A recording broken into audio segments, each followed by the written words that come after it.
ہم نے اپنی 1400 سالہ تاریخ میں اغیار کو اتنا فتح نہیں کیا جتنا ہم ایک دوسرے کو فتح کرتے رہے۔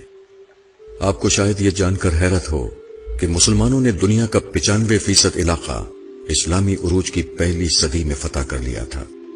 مسلمان اس کے بعد 1350 سال اس علاقے کے لیے ایک دوسرے سے لڑتے رہے۔ ہمارے علم، فلسفے، سائنس اور ایجادات کی 95% تاریخ بھی ابتدائی 300 سال تک محدود تھی۔ ہم نے واقعی 1000 سال میں جنگوں کے سوا کچھ نہیں کیا۔ آپ آج 2018 سے 1000 سال پیچھے چلے جائیں، آپ کو محمود غزنوی ہندوستان پر حملہ کرتا ملے گا۔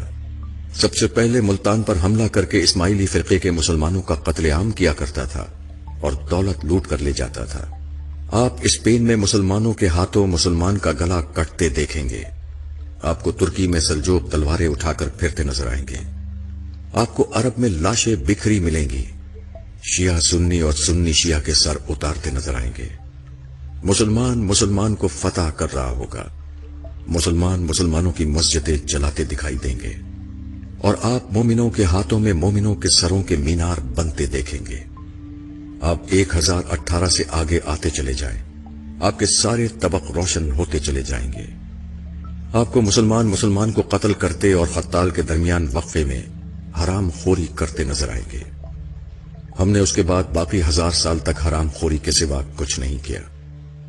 عالم اسلام 1000 سال سے کنگھی سے لے کر نیل کٹر تک ان لوگوں کا استعمال کر رہا ہے جنہیں ہم دن میں 5 بار بد دعائیں دیتے ہیں۔ آپ کمال دیکھیے، ہم مسجدوں میں یہودیوں کے پنکھے اور اے سی لگا کر، عیسائیوں کی ٹوٹیوں سے وضو کر کے، کافروں کے ساؤنڈ سسٹم پر اذان دے کر اور لا دینوں یعنی چائنا کی جائے نمازوں پر سجدے کر کے ساری دنیا کے لا دینوں کی بربادی کے لیے بد دعائیں کرتے ہیں۔ ہم ادویات بھی یہودیوں کی کھاتے ہیں، بارود بھی کافروں کا استعمال کرتے ہیں اور پوری دنیا میں اسلام کے غلبے کے خواب بھی دیکھتے ہیں۔ آپ کو شاید یہ جان کر حیرت ہوگی کہ ہم خود کو دنیا کی بہادر ترین قوم سمجھتے ہیں، لیکن ہم نے پچھلے 500 برسوں میں کافروں کے خلاف کوئی بڑی جنگ نہیں جیتی۔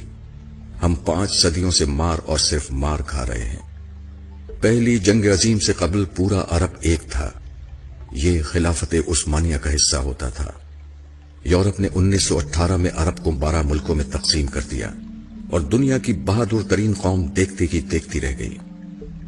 ہم اگر جنگجو تھے، ہمارا اگر لڑنے کا 1400 سال کا تجربہ تھا، تو ہم کم از کم لڑائی ہی میں پرفیکٹ ہو جاتے اور کم از کم دنیا کے ہر ہتھیار پر میک بائی مسلم کی مہر ہی لگ جاتی، اور ہم اگر دنیا کی بہادر ترین فوج ہی تیار کر لیتے تو ہم آج مار نہ کھا رہے ہوتے۔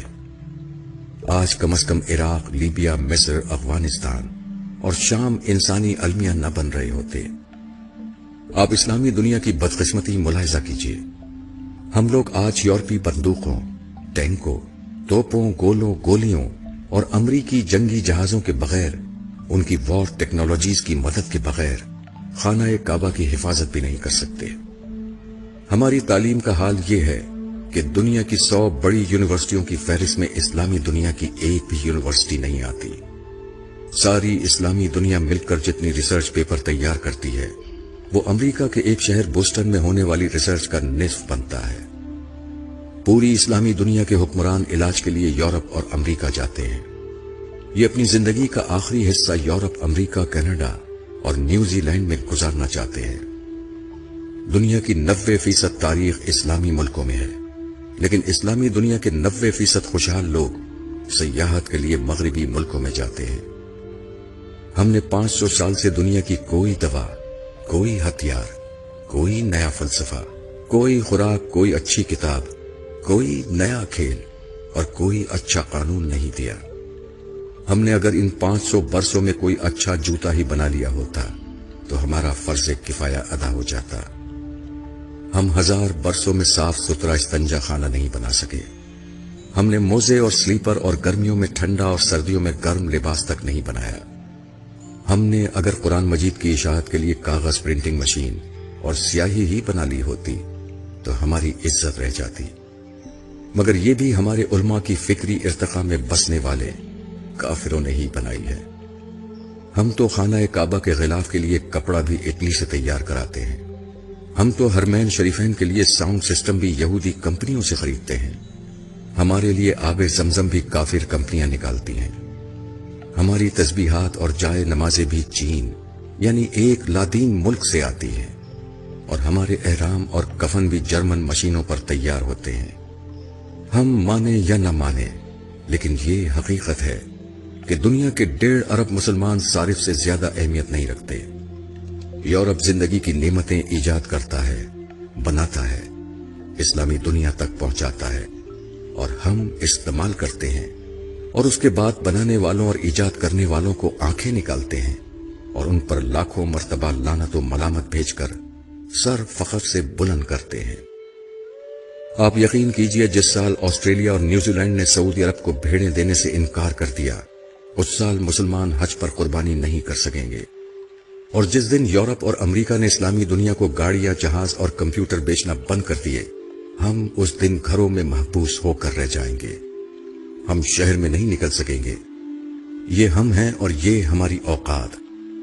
لیکن آپ کسی دن اپنے دعوے سن لیں، آپ ان نوجوانوں کے نعرے سن لیں جو میٹرک کا امتحان پاس نہیں کر سکے، جنہیں پیش تک لگانا نہیں آتا، مگر جس دن ان کے بوڑھے والد کی دہاڑی نہ لگے، اس دن ان کے گھر چولہا نہیں جلتا۔ آپ ان کے نعرے، ان کے دعوے سن لیجئے۔ یہ لوگ پوری دنیا میں اسلام کا جھنڈا لہرانا چاہتے ہیں، یہ اغیار کو نیست و نابود کرنا چاہتے ہیں۔ آپ اپنے علماء کرام کی تقریریں بھی سن لیجئے، یہ اپنے مائک کی تار ٹھیک نہیں کر سکتے، یہ اللہ اور اللہ کے رسول صلی اللہ علیہ وسلم کا نام اپنے مریدوں تک مارک زکربرگ کی فیس بک کے ذریعے پہنچاتے ہیں، یہ لوگوں کو تھوکنے کی تمیز تک نہیں سکھا سکے، یہ آج تک ابن تیمیہ، ابن کثیر، امام غزالی اور مولانا روم سے آگے نہیں بڑھ سکے۔ پورے عالم اسلام میں ایک بھی ایسا شخص نہیں جو ابن عربی کو سمجھنے کا دعویٰ کر سکے۔ ابن حشام اور ابن اسحاق بھی ہم تک آکسفورڈ پرنٹنگ پریس کے ذریعے پہنچے تھے، اور ابن رشد بھی ہمیں یورپ کے اسکالرز نے سمجھایا تھا۔ لیکن آپ علماء کرام کی تقریریں سن لیں، آپ کو محسوس ہوگا نعوذ باللہ، نعوذ باللہ، پوری کائنات کا نظام مولانا اللہ دتہ چلا رہے ہیں۔ یہ جس دن حکم دیں گے اس دن سورج طلوع نہیں ہوگا، اور یہ جس دن فرما دیں گے اس دن زمین پر اناج نہیں اگے گا۔ ہم نے آخر آج تک کیا کیا ہے؟